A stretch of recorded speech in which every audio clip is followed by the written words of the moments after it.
Diyarbakır Barosu Başkanı Mehmet Emin Aktar'la birlikteyiz. Efendim öncelikle bizi kabul ettiğiniz için teşekkür ediyoruz.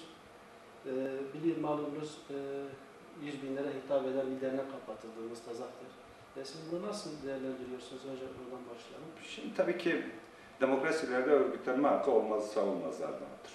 Evet. Örgütlenme hakkı dediğimiz şey de aslında iktidarın, siyasal iktidarın keyfine göre, isteğine göre olacak bir hak değil, kullanılabilecek bir hak değil. Bu açıdan yurttaşlar özgürce bu hakkı kullanamıyorlarsa orada demokratik bir toplumdan söz edemeyiz. Bu nedenle de Mustazaf der, katılırsınız veya katılmazsınız. Yanında olursunuz veya yanında olmazsınız. Ama sonuçta orada bireylerin, yurttaşların kendi örgütlenme özgürlüklerini kullanarak örgütlendikleri bir dernek.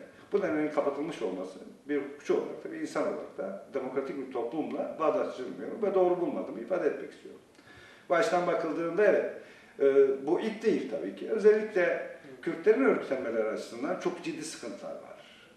Kürtlerin farklı renklerindeki insanlar, farklı siyasal inanıştaki insanların örgütlenmesinde engeller var. Çok sayıda dernek çok rahatlıkla kapatılabiliyor, siyasi partiler kapatılabiliyor.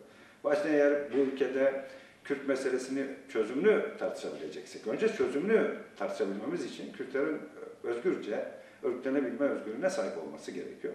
Bu kararda aslında devletin sadece örgütlenme özgürlüğü açısından değil, Kürtlerin örgütlenme özgürlüğü açısından da bir bakışının yansımasıdır diye düşünüyorum. Yargı çünkü devlet iktidarının bir koruyucusu, onun bir koruyucu mekanizması olarak işlev görüyor, öyle bir görev görüyor ve kendini o görev hissediyor. Kim devlet iktidarını kullanıyorsa, bu siyasal iktidar olabilir ya da olmayabilir, hükümet eden olabilir ya da olmayabilir ama sonuçta yargı kendini devlet iktidarının bir koruyucusu olarak görüyor, bir kalkan gibi görüyor. Devlet iktidarını zorlayan, onu eleştiren, ona farklı bakan, onun dönüşmesini, değişmesini isteyen kesimlere karşı bir direnç gösteriyor ve buna karşı bir tutum alıyor. Bu demokratik toplumda olmaması gerekiyor. Yargının da artık karar verirken toplumda farklı görüşlerinde örgütlenme hakkına sahip olduğunu kabul etmesi gerekiyor. Çünkü sonuçta ifade özgürlüğü ve örgütlenme özgürlüğü dediğimiz şey bizi rahatsız eder. Bizlerin farklı düşünen kesimlerin, insanların da o özgürlüğe sahip olması meselesidir. Yok eğer zaten bizim gibi düşünenlerin örgütlenme ve ifade özgürlüğüne söz ediyorsak o zaman tek tipli bir toplumdan söz etmiş oluruz. Bu askeri hiyerarşik bir toplumdur. Bu toplum asla demokratik bir toplum değil, özgürlükçü, çoğulcu bir toplum değil.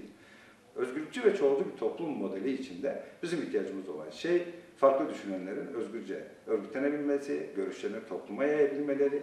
Tabii ki bir koşul var tabii ki yani şiddet kullanmamak, başkasına zarar vermemek koşulu var.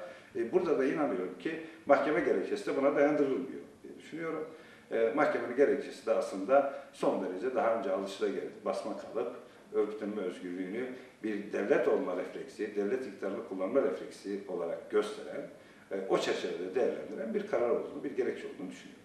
Bu toplumda tabii böyle de bir algı var. Yargı açısından böyle bir algı var. Bir kişi suç işleyebilir, cezasını çeker, topluma karşı yeniden. Bütün bireyler gibi, diğer yurttaşları gibi temel haklara sahiptir. O özgürlüklerini kullanabilir. Yani bunun içinde bir siyasal partiye, bir derneğe üye olmak olduğu gibi düşüncelerini yayıp ifade etme hakkı da olabilir tabii ki.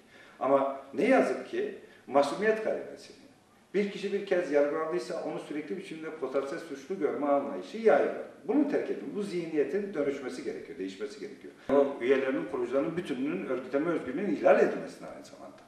Baştan bakıldığında böyle. İkincisi, masumiyet kaidesinin yok sayılmasıdır. Siz peşinen birilerini mahkum ediyorsunuz. Hiçbir mahkeme kararı yokken, bu konuda hiçbir suç işlediğine ilişkin sizin elinizde bir delil, bir kanıt yokken peşinen suç işleyebileceklerine ilişkin bir kanaat bildiriyorsunuz. Bu hukuki bir karar değil, bu adil bir karar değil bu açıdan bakıldığında. Bu açıdan da yani hukuk düzeni içinde sonuç doğurması, hukukçular açısından adil bir karar olarak nitelenmesi mümkün değil. Yani bu demokratik bir toplumda bunun açıklanması, bunun izahı mümkün değil tabii ki. Demokratik bir toplumda şiddet kullanmaksızın, herhangi bir şiddet aracına başvurmaksızın, bunu teşvik etmezsiniz. İnsanlar hem ifade özgürlüğüne, hem örgütlenme özgürlüğüne, hem toplantı ve gösteri yürüyüşü hakkına, bunların bütününe sahiptir. Zaten demokratik bir toplumun özü de budur zaten. Siz bu çoğulculuğa imkan verecek mekanizmaları kapatırsanız topluma, bireyleri kapatırsanız demokratik toplumdan söz edemezsiniz.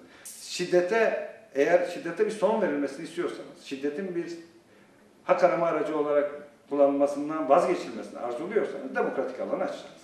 Demokratik alanı açtığınız ölçüde artık insanlar taleplerini sunarken şiddete başvurmayacak. Ama demokratik alanı daralttığınızda şiddete toplum açısından meşru bir alan bırakmış olursunuz. Böyle bir tehlikeyle karşı karşıyayız. Bu açıdan yargının bu tür kararlarda çok daha dikkat edici, daha dikkatli olması gerekiyor. Siz demokratik alanı, demokratik siyaset yapma, demokratik örgütlenme hakkını geniş tuttuğunuz ölçüde şiddete giden yolu daraltmış olursunuz, kapatmış olursunuz.